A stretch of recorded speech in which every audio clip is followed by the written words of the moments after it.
Welcome. It is time for a new lecture, a new week in personal finance. I'm Jim Munchback, and we're going to get started here in just a minute.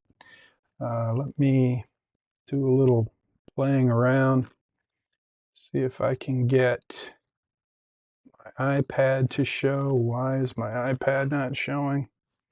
We're having a momentary uh, technical difficulty. Give me just a second. There we go. Not sure why it did that, but we are rolling. So we're going to get started in just a minute. It's only 10:01 a.m. And I am live. We should be live on YouTube, Facebook, X, LinkedIn. Where else? Maybe a place or two. But anyway, welcome. If you're a student in personal finance, you're in the right place. And if you're watching on YouTube or Facebook or somewhere else, feel free to leave a comment and say hello.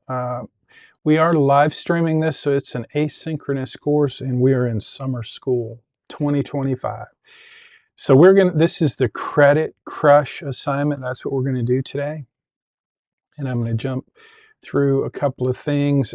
But first, before we get started, I was going to show you Maddie. I think I mentioned my granddaughter Maddie and my grandson Caleb, and we had a chance to hang out a little bit for Father's Day, which was awesome.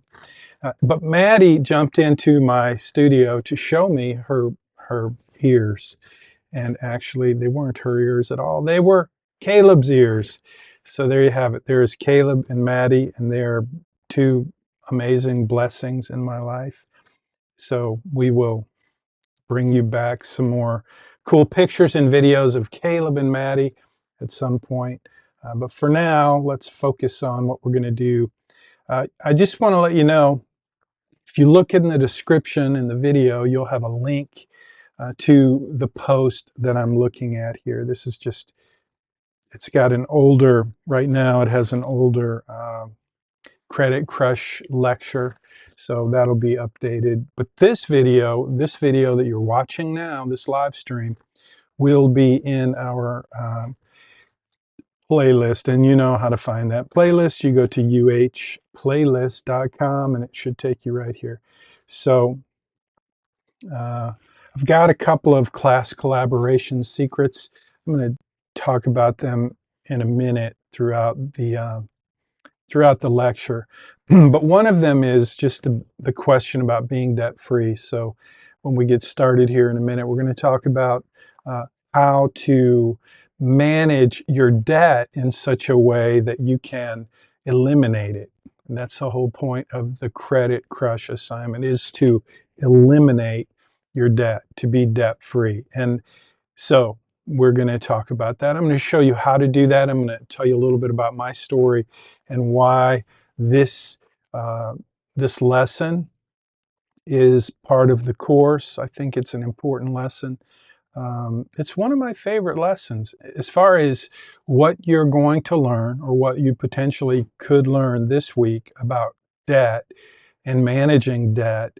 This lesson, in my opinion, can be one of the most valuable, important lessons in personal finance.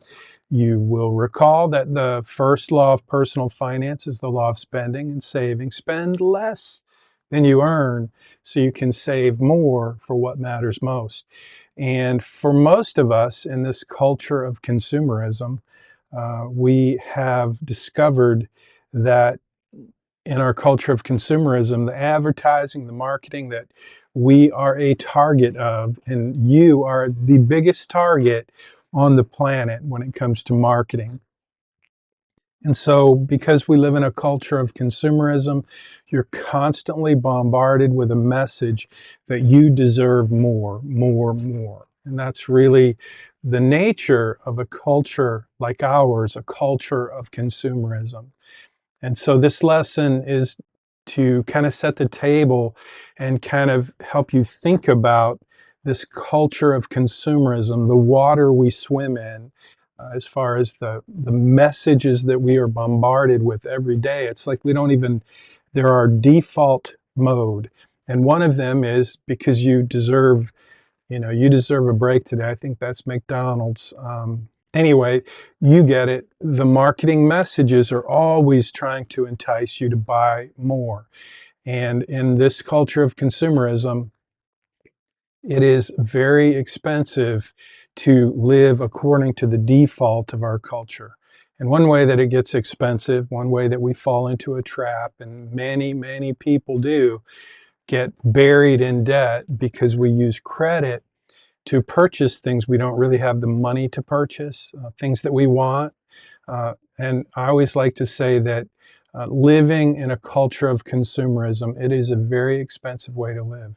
Looking good is very expensive, and most of us are prone to wanting to look good and not look bad. And that means buying better clothes, nicer cars, bigger houses, jewelry, whatever it is that we think will make us look good and not look bad.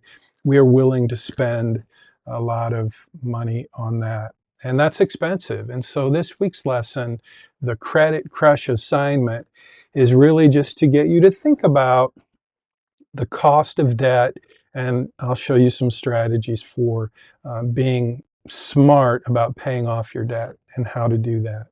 So that's what this week's lesson is about, and we are now really we're going. So hopefully, if you haven't already, if you want to be notified when we uh, post these, don't forget to subscribe to the YouTube channel at Jim Munchback. That's my channel. We have a playlist every semester.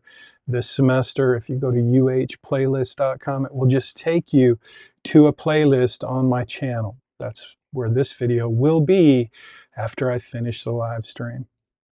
But if you want to be notified when I post these lectures, then just subscribe to the channel. And if you want to hit the like button, that helps the algorithm, you know, feed you more of the same content. This is this is summer school, and I just wanted to remind you that this is my last summer to teach. I'm taking a year off, a sabbatical, and I will decide what to do after that year, but this is my last summer to teach. So thank you for those of you who gave me your class collaboration this week and told me why you are taking summer school. Many of you said it was because you didn't want to be piled up with credits that you needed next semester when you graduate. So that's a good reason to take summer school. I avoided it through college myself, and then I ended up taking 21 hours my last semester, and I still have nightmares about that, but enough about me. Okay, let's jump in. So this is kind of the agenda, the consumerism and your financial future. It's really what we're going to do in this lesson. And your assignment, this is kind of a list of what you're going to do. Let me see if I can. I'm going to jump in here and do this. And here we go. So this is really just an overview of what you're going to do in your assignment this week. It's all lined out there in Canvas. But one thing I wanted to just mention is the this week's assignment, for those of you who are in summer school, this week's assignment is really 2 weeks assignment in the regular semester.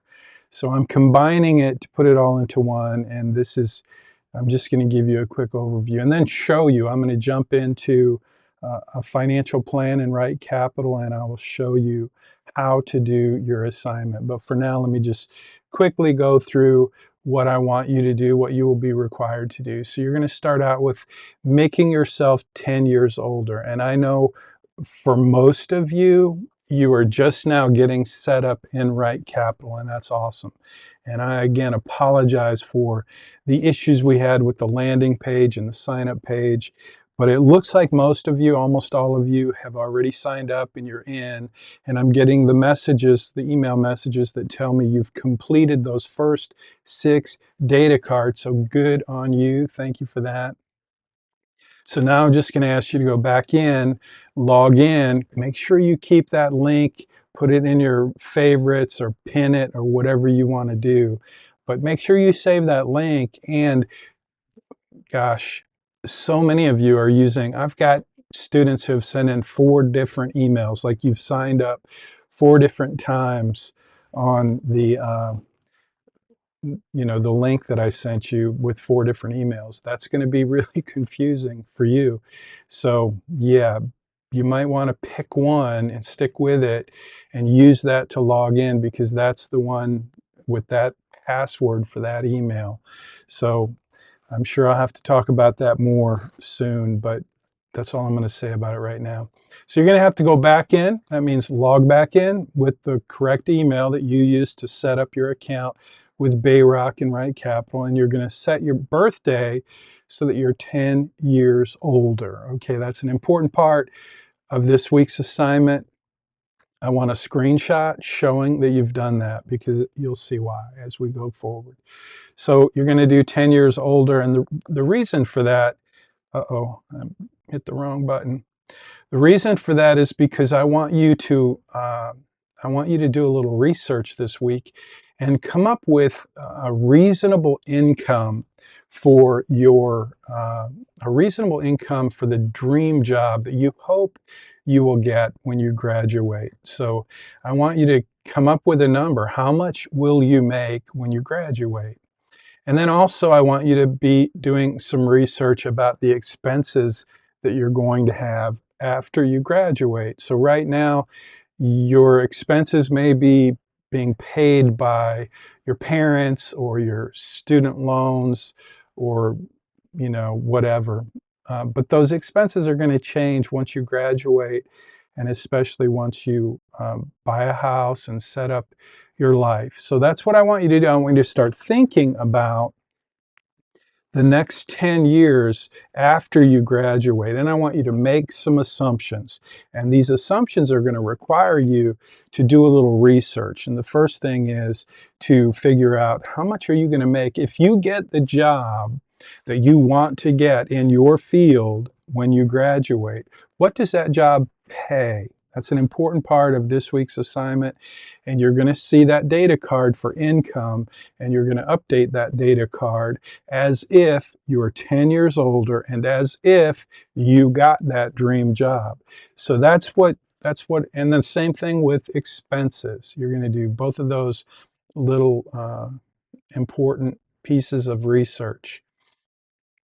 I'm going to show you the most important screenshot, and this is not just for the Credit Crush assignment. It's the most important screenshot for your capstone. And I'm just going to mention right now that starting now, as we go forward through the semester, most of, not all of, but most of the assignments that you're going to do, including this week's assignment, is going to be part of your capstone assignment.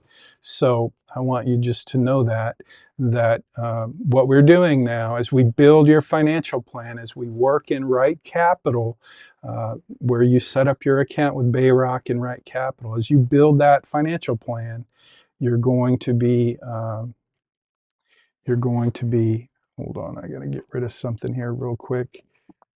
Sorry about that. You're going to be doing assignments, creating content in your financial plan that you will use in your capstone. So if you get it right, like this week's assignment, if you spend a little time and you pay attention and you get the right screenshots and you set it up, then you're going to find that your capstone assignment is going to be really easy and pretty much already done.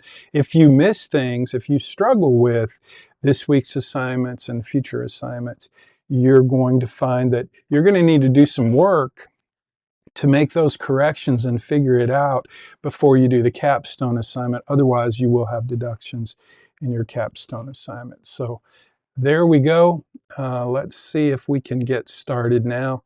Oh, that's the next. the next one. Let me see. Here we go. I'm going to jump in here. Actually, what I want to do now is, that's crazy. Let me go here, back to the iPad, and you should be seeing my iPad now. Now what I'm going to do is jump into a financial plan. I'm going to log in again. Not sure why. I'm just going to show you just like what you will see when you log in to your financial plan. Let me get Billy up. Billy, come on, Billy, show me Billy. There's Billy. So Billy is a character who you will get to learn a little bit about uh, as you do your homework this week. And this is Billy's dashboard. This is his snapshot, his dashboard. You can see right there, that's dashboard. That should be where you land when you log into your financial plan at RightCapital. So this is Billy's plan. It's kind of what I call a Frankenstein plan because I use it as an example, sample, and I make all kinds of changes. And sometimes it creates all kinds of outcomes that were not really intended. And on that point, let me just mention, uh, that this is your financial plan and you can do whatever you want in your financial plan. But what I would encourage you to do during the semester is don't do that. Don't do whatever you want to do in your financial plan. Just stick to the specific things that I'm asking you to do, because everything I'm asking you to do has been thought through in the context of me helping you create a financial plan that will teach you along the way how personal finance works and how each of the elements of a holistic financial plan kind of fit together to not only create a comprehensive financial plan, but more importantly for you, they all fit together in a way that gives me a sort of scope and sequence in teaching you about personal finance. So I want to teach you, and the goal of the course is to teach you how to become a millionaire by the time you turn 50. But if your goal is to become a billionaire by the time you turn 50, and if your goal is to own, $20 million in real estate, and you start using your financial plan, adding a new house in 10 years, or upgrading your house in 20 years, or any of those things that you very well may want to do in your financial plan, if you start doing that during the semester, you're going to create all kinds of mayhem or unexpected results in your financial plan. And you're going to need my help to fix them. And yes, I'll be happy to help you fix them when I have time. But I would encourage you to don't do that, because the more you do on your own to experiment, the more issues you're going to have in complicating your financial plan in a way that's going to make your capstone assignment out of whack. So please, just keep that in mind. You're welcome to do whatever you want when the semester's over after you've submitted your capstone. In the meantime, if you have to experiment, and I get that I have to experiment. If I were you and my professor was telling me I couldn't do this, or not to do this, or warning me that I shouldn't do this, then guess what I'm going to do? I'm going to do that. So yeah, if you want to experiment, do your experiment and then delete it. Don't save it. So anyway, enough said about that. This is Billy's plan. First thing I want you to know is this week we're going to be talking about debt. So debt used to be one of these navigational links. So what you're seeing now is, again, Billy's plan. Billy is, that's Billy Adams. He's a make-believe character who, Billy and Sally, there's a story. You're going to read a story about Billy and Sally. And when I first started teaching this course, I met this guy, Billy. His name was Billy, but not Billy Adams. And we were at a Firestone automotive shop. I needed to get some work done on my car. Billy was there with his pickup truck, a Ford F-150, and he needed some tires. He had a coupon, and he came and he lived with his parents, and he worked at Marathon, a plant in Texas City where I owned some vending machines. So we had something in common. I got to know him, and anyway, I got to watch him go from buying tires with a coupon to meeting Sally, the service manager, whose job was to sell him. Uh, she wasn't a service manager; she was in sales, but she managed the service as well as the sales, and she was a very attractive, very dynamic, very persuasive young woman. And she and Billy kind of hit it off, and she ended up selling him some serious upgrades on the tires and some wheels and some extra work that he needed on his truck, alignment, some suspension parts. By the time he got done, his bill was like it was like $5,000 to get his truck to where she wanted it to be. And the way she sold that was she helped Billy see what's possible. You know what I'm saying? She helped Billy see that if he would do these things, put these really cool tires and, raise it up a little bit and put these really cool tires and these really awesome rims on his truck, he would be the man.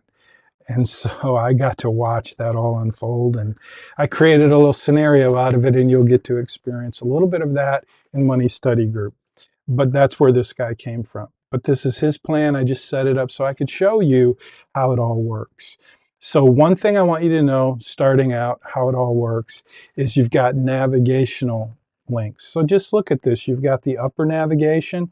And when I click on one of those, like I just clicked on investment, I just clicked on retirement, and all across the top of that page, you see the upper navigation. And then there's lower navigation.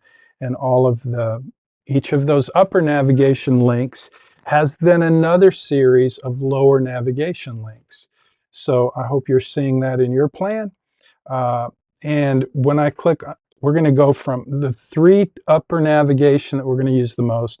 You're going to start in dashboard, so that's fine. Start in dashboard, and you get to see the lower navigation and dashboard. But we're also going to go to profile. Profile is probably the most important upper tab. You can see that you've got the 6 data cards that you initially had to complete right there. Goals, income, saving, expenses, family blueprint, and all that. And then the middle one, retirement. I just clicked on retirement.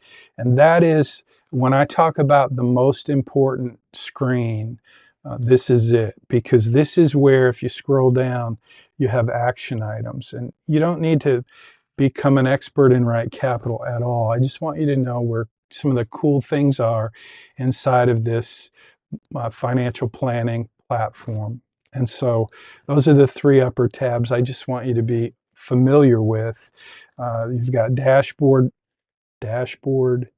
retirement, and you're going to need these for your capstone. And then profile. Profile is where you're going to go to do everything. Everything you need to enter in your plan, you're going to do right here in profile. This is where you're going to add accounts, you're going to add insurance. And if you decide you want to link your account, you can do that by clicking on aggregation. Now, I'm going to tell you, I'm going to say allow. Now, I just want to mention about linking accounts. I couldn't care less if you link your accounts. You don't get extra points for it. I don't care if you do it. Please don't send me an email or bother telling me that you don't feel comfortable linking your accounts in RightCapital. I get that. I'm telling you, though, this. Whether you're a client, and I have lots of clients who just are afraid to put their credentials into a third-party piece of software. Totally get that. Excuse me. So I'm not trying to encourage you to link your accounts. However, I do want you to know that if you link your accounts, you open up additional features inside of the software that can be helpful. And that's how you would do that. You would just link your account. Let me see if I can get out of that. close that. So that's where you would do that. You just link account. And then you'd go to aggregation. So if you're a client and we work with Charles Schwab, then I could link your account. If you're a client, I do that because I'm managing your money at Charles Schwab, so I link your account if you're a client. But since you're a student, you have the option. And I didn't want to get sidetracked on that. I just know that when I mention linking your accounts, I'm going to get feedback that you don't feel comfortable doing that, which is fine. However, when we go to savings, let's see, dashboard. I'm going to dashboard, and I want you to just see this budget. Budget is a cool tool inside of RightCapital budget. But you won't have that if you don't link your accounts. So if you want to use RightCapital to create a budget, then you will want to link your accounts. Link your debit card, your credit card, whatever you use as your spending vehicle. Like I have this Wells Fargo. This is my personal card. I'm not showing you the number, but that's my personal card. And then I have a business card. So at any rate, in my financial plan, I link those because I want to keep track of where the money's going. I want you to keep track of where your money is going too. But you can do that in your bank. Your debit card will keep track of every transaction. And if you end up doing the blueprint assignment at the end of the semester, you will be required to give me your spending for the entire semester. And you have to use an app to capture that. So just FYI. You do not have to use RightCapital though, but if you want to, that's how you'll do it. So back to profile, add account. That's where you're going to be able to add the accounts that we'll get to as we move forward. But for now, I want to show you a very special little 3 dots because when this week's assignment is the Credit Crush assignment, and you have to click on those 3 dots to go to the debt section. And this is where you're going to be doing most of your work. So I'm going to have to speed up. I'm going to have to talk less, cover more ground, because I want to make sure I give you a good, clear instruction.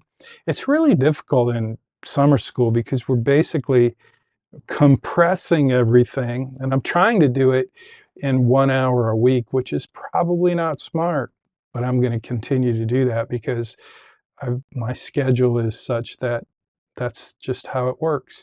So I'm giving you 1 hour of lecture each week when in reality, I should be giving you, 3 hours of lecture each week or whatever. But I'm sticking to the plan because I've got appointments. I am an adjunct, so this isn't a full-time gig for me, and I apologize if it seems like we're rushing, but it's summer school, and guess what? We're rushing. So this is your debt strategy. Just remember those 3 dots. You're going to have to remember those 3 dots because it used to be debt was one of the upper navigation links, and it was super easy to find, but now you have to go click these 3 dots. And this is where you're going to get to add action items. So highest to lowest interest rate, when I open that up, you have 3 different options. You see that? 3 different options. Now, the problem is for you right now, you don't have any debt in your plan. And that's why this week's assignment requires you to do 3 things. 3 things you're going to have to add to your plan. In addition to changing your birthday, and by the way, to change your birthday, you'll go to Profile. That's where you go to make most all of the changes in your plan. Frankly, that's where you're going to make all of the changes in your plan. Profile. And then family, when I click on family, you'll see that there's Billy right there. So if this is your plan, it would be your data card. And when I click on that, if I shrink it down a bit, you'll see the birthday. And this is where you are going to make sure that you add 10 years to your age, which means you're going to make your birthday 10 years before you were actually born, so that you will have a date, a birthday, an age rather, that is appropriately 10 years more than what you actually have. So let me just walk you through some of the things you're going to need to enter. And this is all spelled out in your assignment, but I just want you to see um, what you're going to be working on. So you're 10 years older, you changed your birthday. One of the things I want you to do is change your income. And again, this is where you're going to have to decide, you're going to have to do a little research to figure out how much money will you make if you get that job that you hope to get when you graduate. And this is where you're going to put it. So you can start there. This week, that's one thing you'll need to do is just add your income. Then there's expenses. Now, you can do expenses using this simple approach right here. That's fine. No, actually, it's not fine. Actually, I want you to do a detailed worksheet. That's what I want you to do. So I want you to give your, and this is just expenses. This isn't really a budget. This is just a list of expenses. But here's why it's important. Your expenses will determine some really important numbers way out in the future. And if your expenses are really low, then you're going to find that your financial plan is going to have a lot of surplus at the end because you're definitely going to increase your income. And when you go back to your income, let me just show you that again. When we go to income, if we say, in this case, Billy's making $84,500 a year, and annual increase right there is 1%. Now you can do whatever you want. Just tell me what you're doing and why you're doing it, what research you used. If you say I'm going to make $100,000 a year and it's going to grow by 4%, awesome, that's great. Just make sure you think through what numbers you're entering in your income. Because that income is going to make huge numbers at the end of your plan if you have no expenses to offset the income. And that's what happens a lot with students who don't really think about or don't understand the cost of living. And that's why these expenses become important. So I want you just to create a list of expenses, and you can't use the detailed approach. I want you to use, you must use the detailed approach. So that's your assignment. Go ahead and just think about your expenses, do a little research. Don't spend a ton of time on this. It shouldn't take long. Just, I want you to think about the major categories of expenses that you're going to have. And if you want to add categories, you can do that too. When you jump in here and you do the detailed worksheet approach, somewhere in here you can add a category. But we're not going to mess with that right now. The categories that are there are pretty good, and I'll show you how to add a category if you want to know later. So you're going to do that. You're going to, your income, your expenses, just your idea of what the expenses will be 10 years down the road for you. So that's a couple basic things. Next, I want you to add, not expenses. Go to net worth. By the way, net worth is like the single most frequent link section of this RightCapital financial planning portal that you're going to use, because when you're here, this net worth profile, net worth, that's where you're going to go to add accounts. So you're going to add 3 accounts. And they're all lined out in your assignment. But number 1, you're going to do, by the way, I think I have nice little animated video to show you each of these. So income, and then we'll go to expenses next. Let me get this out of the way. I'll put that in the way. So this is a snapshot. This is your retirement analysis, what you're seeing on the screen. And that retirement analysis changes when you make changes to your expenses and your income, obviously. And that's one of the things I want you to learn along the way, is just how these different inputs make a difference in the projection of your financial plan. That's just part of what you're going to learn. So expenses. Now, I want to tell you the three things you're going to add to your plan. We've already worked on income and expenses. So now let's talk about adding your home. When you go again, you're going to profile and you're going to net worth and you're going to add your home. So when I say add a home, the first thing you're going to do is you're going to add your mortgage, because when you buy your house, you're going to need a loan, a mortgage. So that means you're going to have to do a little research this week. First of all, to figure out, where am I going to live when I get this job that I really want? Is it in Houston? Is it Baltimore? Is it, New Jersey? Is it, hopefully not New Jersey, because let me just tell you, New Jersey, in my opinion, is not a great place to live because taxes are really high. And anyway, maybe it's LA. I don't move to LA. Houston's good. Just saying, pick a place. When you pick a place, then you're going to pick a neighborhood, and then you're going to pick a house. And you got to do a little research to figure out, how much is that house going to cost? And you're going to need to know, and I'll show you why in just a minute, you're going to need to know, how much is the house going to cost? What's the interest rate on the mortgage? How much is that going to be before you're going to know what the payment is? So you're going to have to do some research this week to think about, okay, pretend you're 10 years older, you have a job, and you're going to buy a house. And your house has all these different elements, like the original amount you pay, how much is your down payment, what's your interest rate, how long is the loan. It's all right there in the data card. But I want you to figure that out, do a little research, enter that data card, and then boom, you now have a house. Then you're going to also add the actual property, and you'll see how to do that in a minute. So you're going to add the home, and once you've done that, now the next thing you're going to purchase is a car. I want you to buy a car. So the way you do that, you do the same thing. You go to your profile, you go to net worth, and you're going to add an account.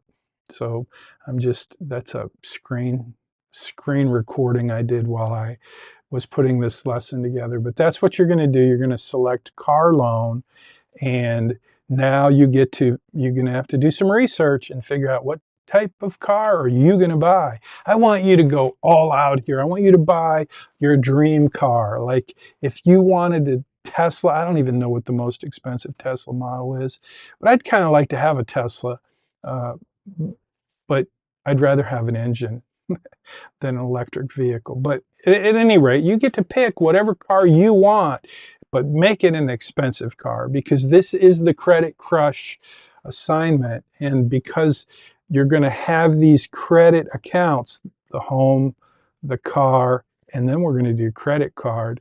But these are the accounts that I'm going to use to help you see how to manage your payments in such a way that you can maximize your strategies with debt. And that's really the purpose of this week's assignment, is to help you have practical knowledge about how credit works, and how it can get you stuck and how you can get unstuck. So that's that. So next is the credit card, and it's not that different.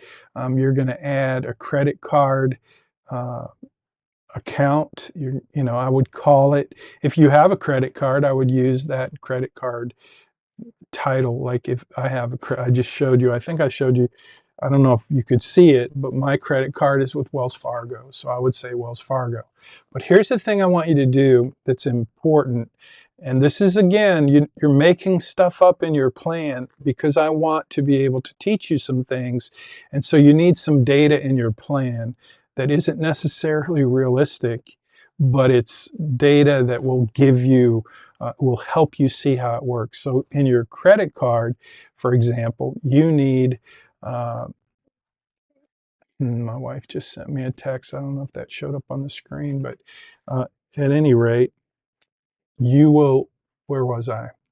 On your credit card, you need to spend at least $10,000. So you're going to have to do a little research to figure out what kind of interest rate are you going to be spending on your credit card. Now, what I'm showing you on the screen right now is not that important, but if you want to see actual transactions from your credit card, then this is a cool tool, and it is included. You can use it if you want to. But again, please don't send me an email and say, I don't want to link my account. I don't care if you do or not, but it is a pretty cool tool, and it will give you a lot more data if you decide to link your credit card. So at any rate, you need to have a balance on your credit card, and you may have to just make one up. If you use your real credit card, that's fine, but add another credit card with at least $10,000 of a balance with an interest rate that you think is the appropriate interest rate for you for a credit card with a $10,000 balance. And then we're going to show you how to get that information, to use that information in your financial plan. So let me see if I can give you a better, okay, here we go. This is what's going to happen. And apparently, my wife's sending me more text messages. Sorry about that. So let me just get,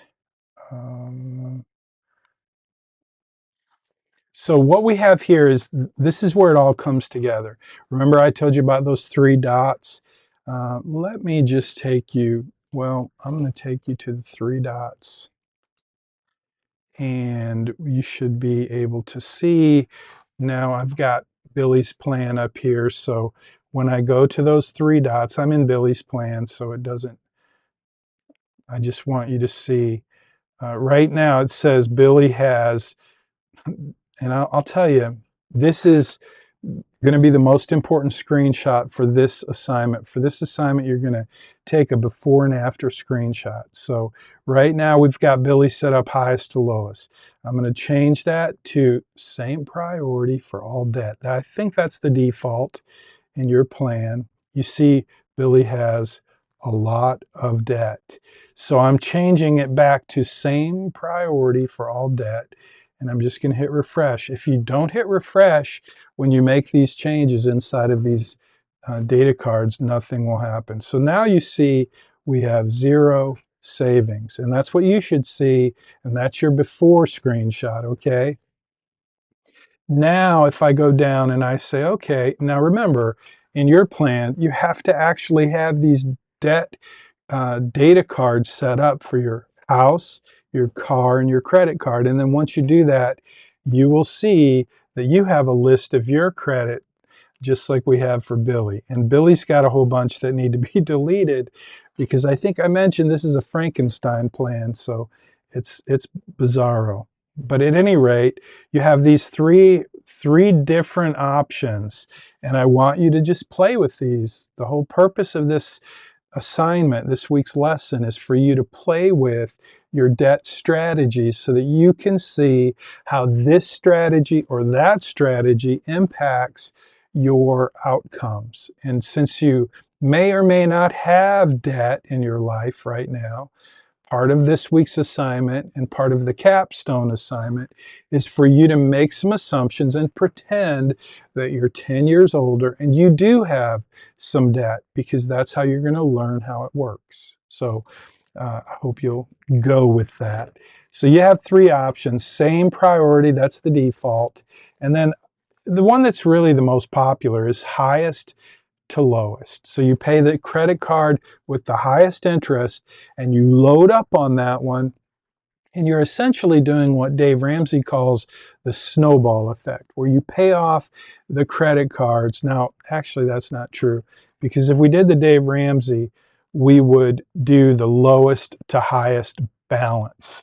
And the reason Dave Ramsey likes this, and it makes sense, the reason that he likes it is because you take the lowest balance and you attack it with more money, and you eliminate that entire account. You eliminate the balance in that entire account fast, because you take the smallest one and you just bang it with extra money and you get it eliminated. And then you have extra money to use for the next smallest account. And you just keep doing that. And he calls that the snowball. And it's great. It works. And if you do that, that's great. Just do whatever you want to do and tell me how it looks. And that means give me a screenshot. So let's just do lowest to highest balance. And don't forget, you have to hit refresh. So again, the Frankenstein plan looks like we have 657 million. That's too much. That's crazy. That's ridiculous.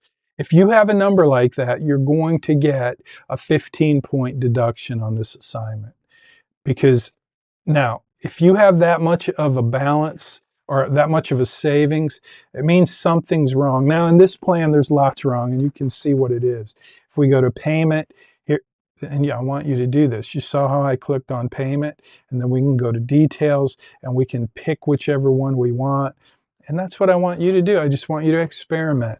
But in this case, we've got the strategy is lowest to highest balance. Let's see what happens if we go highest to lowest interest rate. And this is the one that seems most reasonable for most people to attack their credit, is to pay the accounts that have the highest interest rate. And it does make sense, and it does work. They both work. Both of these strategies, the highest to lowest interest rate and the lowest to highest balance, they both work. The point is you're getting rid of your debt along with those credit card charges, the interest rates. You're getting that eliminated so that your plan can grow in value without getting deteriorated like a cancer from credit card bills. That's what happens if you've got anything that looks like this plan. And if that's true, if you do have as much debt as this Frankenstein plan has, then you're going to see some ridiculous numbers, because as soon as you start to pay them off, you're going to eliminate, you're going to save a tremendous amount of money. So that's that. And they're both about the same.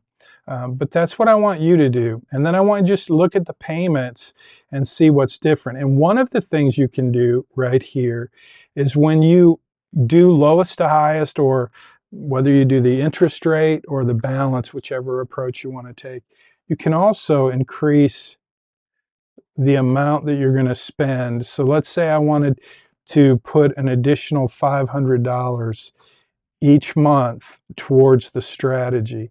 Don't forget to hit refresh, and it should make that number even bigger. But I think right now we have a problem with this Frankenstein plan. That number is so outrageous. So I apologize for that. I just wanted you to see what you're going to do. But this will be the most important screen that you'll do this week, because you're going to show me, let me hit the refresh. You're going to show me, first of all, okay, now look, that has total savings of 113,000, and I just took it to the same priority for all, but what I didn't change back is this $500. So pay attention to that. That's a great tool for you to use to just experiment with your debt and see what happens if I do this. What does that do? So if Billy were to just increase his debt payments, his credit payments by $500 a month, he'd save 113 grand, but he stays in debt for just as long. And if you look at the details, you can see monthly. Well, wanted to see. So somewhere in here, I don't know why it's not showing. We can see, there you go. You can see the payment. And this is, so I'm going to spend a minute talking about this. So this is kind of the crux of this entire assignment. My wife keeps texting me because we're working on a project together, and sorry about that, but my wife, she is somewhere in here, I think. I wanted to show you my wife. Here we go. I'm going to show you my wife, and then I'll come back to this. So this is my best friend forever, Connie, my wife. And Connie and I got married in, gosh, it's been a long time ago. Let me get rid of this and get rid of that. And then you can just enjoy some pictures of my beautiful bride. We got married, we met in college, and we actually met in Bible college. So we both grew up in Christian families, and so we were kind of given Christian values, family values, things that seem really old-fashioned these days. But my wife Connie and I got married, and when we got married pretty young, I was 19, she was 18 when we got married in college. And we had our first child when I was 20 and she was 19. But when we got married, we were betrothed. Okay, that's a new word maybe for you. And it is one of the things I want you to do for your class collaboration this week. Your secret class collaboration question is this. What what do you think? How do you feel about the idea of betrothal? So Connie and I, when we got married, we were betrothed. And that's an old-fashioned term. If you look it up, you'll see what it means. But what it meant to us, and what I think it means in general, is when you get married, everything I have is yours, and everything you have is mine. There's not like I have this stuff and you have that stuff. I have this account, you have that account. It's we are one. We are one, and everything we have is each other's. That's betrothal. That's very different than a prenuptial. And most people, I don't know about most people, a lot of people, as a financial planner, I can tell you a lot of people when they get married, especially if it's a second marriage or a third marriage, they have, excuse me, they have a prenuptial agreement. So what I want you to think about and what I want you to share with me in a discussion in money study group, or you can leave your comments in you can leave your remarks in the comments below and just grab a screenshot. But I want to know, what do you think about betrothal? Do you think when you get married, if you decide that you want to spend your life with someone, or get married, is your philosophy, is your approach, is your value system going to be that you become one, that you share everything? Or are you going to be totally separate and you have yours and she has hers, or he, her, whatever? You get the point. I'm curious, what do you think? How do you feel about that? Now, I'll just tell you, in my opinion, that a marriage is for life. I mean, my wife and I got married and we committed to one another for life. We had no idea. Now, it's been times when we really wanted a break. I'm not going to lie. It's not been easy. We've been married 40 some years. We got married in 82, so 43 years we've been married. She's my best friend and she says I'm her best friend. I love her, she loves me, but we're committed together. And it's my job, I feel like it's my job to provide security for her and for my family, and that's my job. And she appreciates that. But I'm curious, what do you think? Like, when you get married, if you get married, would you want to have a prenup, or would you agree with me and Connie that going into a marriage and being all in, betrothed, is a better recipe for a marriage that endures? That's what I think. I think if you go in with a prenup, it's like I'm going in saying, yeah, probably things are eventually going to fall apart. And when they do, I'm taking my money and I'm leaving. So I'm just curious what you think. That is this week's class secret class collaboration. So that was that. So now let's go back to, oh, and I wanted to tell you, one of the reasons that this lesson, the Credit Crush assignment, is so important to me, and I think it will be to you as well, is because it's a very real predicament, okay? And in my life with Connie, we had an experience when after we got married, I made a lot of money. I mean, I made good money. I didn't make a lot of money, but it seemed like a lot of money to me. I made like 70 grand a year, and that was 40 years ago. And the problem was I spent a lot of money, and Connie paid the bills. I didn't pay the bills, Connie paid the bills. And so I didn't see the bills, and I didn't know that a lot of times she would write a check and it would come back with NSF. We didn't have the internet back then, okay? You couldn't check your balances the way you can to know, okay, I have this much in my account. You didn't know. It took time for the mail to go and come, but she would get a return check along with a statement, and it would show that we got charged because she wrote a check that we didn't have enough money in the account for. And the reason that would happen is because I had this card that I could take to a bank. It was called an ATM card. And I could take out cash and I could buy stuff. And I did that because I felt like I deserved that because I made good money. But I was terrible at managing the money. And in addition to that, we would buy stuff. I would buy stuff. Hey, we need new furniture. Let's just go to the rent to own store and we will rent it to own it. So early on in our marriage, I got us buried in debt by doing that over and over. And my wife, Connie, I'm going to show you what happened. Connie started to look at these credit card, she looked at our credit card statements while she was writing the checks. And this is what she would see. And this is just one example. This is Sally's Wells Fargo Visa. And I don't think we had, honestly, we didn't have a credit card, but we had all these accounts where we had bought stuff on credit. So when you looked at the statement, it was the same as a credit card, and they were pretty high interest.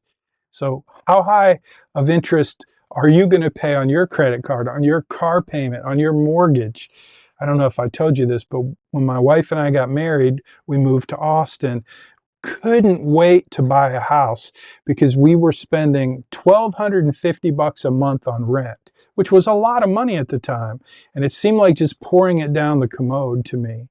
So I was desperate to buy a house. We finally bought a house.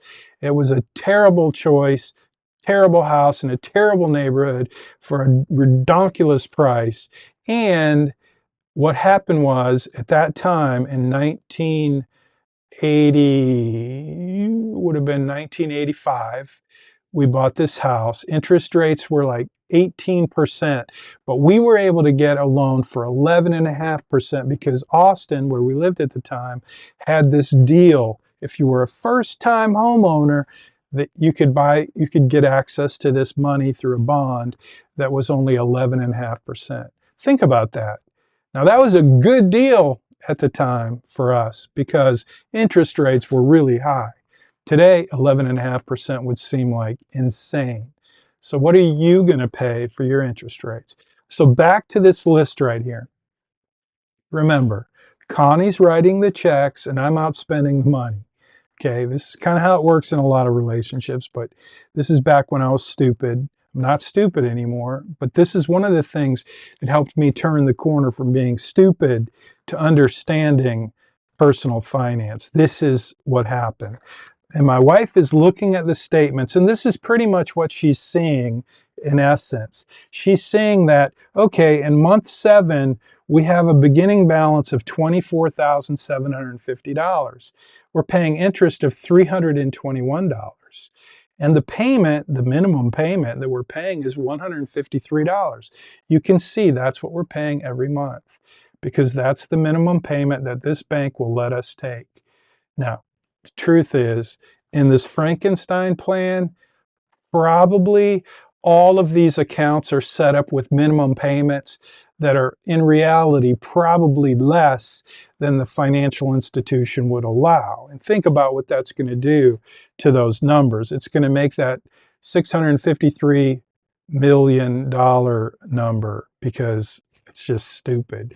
And so, but it is what it is. To make the point, I wanted you to see, because this is how it works. You pay the minimum and your interest is going up. Look at that. Every month, the interest goes up. Every month, the balance goes up. You see that? The balance is going up.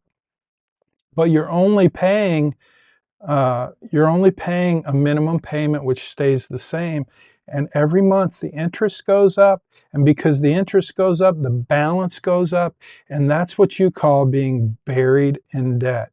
So the beginning balance and the ending balance, every month the beginning balance minus the payment plus the interest creates the ending balance, which is higher. Look at the ending balances here all the way to the right. Those are the ending balances. And what are they doing? They're going up, up, and up. And that's what my wife figured out. This is what's happening, Jim. We're never going to get out of debt. And when I saw that and I realized how I had been stupid, it made me want to change. And my wife and I decided to go on a spending freeze.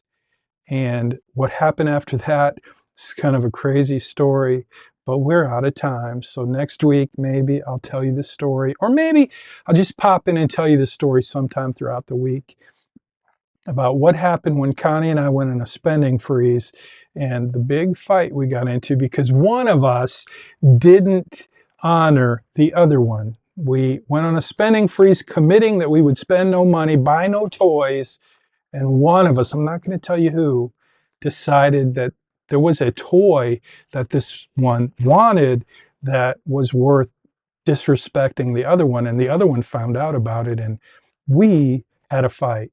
And so, yeah, I'll tell you that story sometime. But it came from this experience that I want you to learn from, which is the credit crush, where you have to recognize what they're doing to you with your credit. They're going to charge you a minimum payment and an interest rate, and that's going to create a situation where your ending balance just goes up and up, and then you're going to get another credit account, and the same thing's going to happen, and that's how you get buried in debt. And I don't want you to be buried in debt. So don't forget, this week's class collaboration question is about betrothal. What is it? How do you feel about it? What do you think? That's it. This secret class collaboration. Okay, whoa, what did I just do? I just messed with sorry about that. Okay, I'm going to end it now because we have gone too long. I hope you have a great week. You're doing a great job on the assignments. Get them in early. Friday by 3 p.m. you get an extra 10 points, and you get my input. If there's something you're missing or something you've done wrong, I will tell you, you did this wrong. Go back and fix it and resubmit it on time by Tuesday at 10 a.m. And then you will still get the extra 10 points after you make the corrections. If you do that, though, make sure you leave a little comment and say, I'm resubmitting this because I missed something the first time. Okay, early, Friday by 3 p.m., you get an extra 10 points.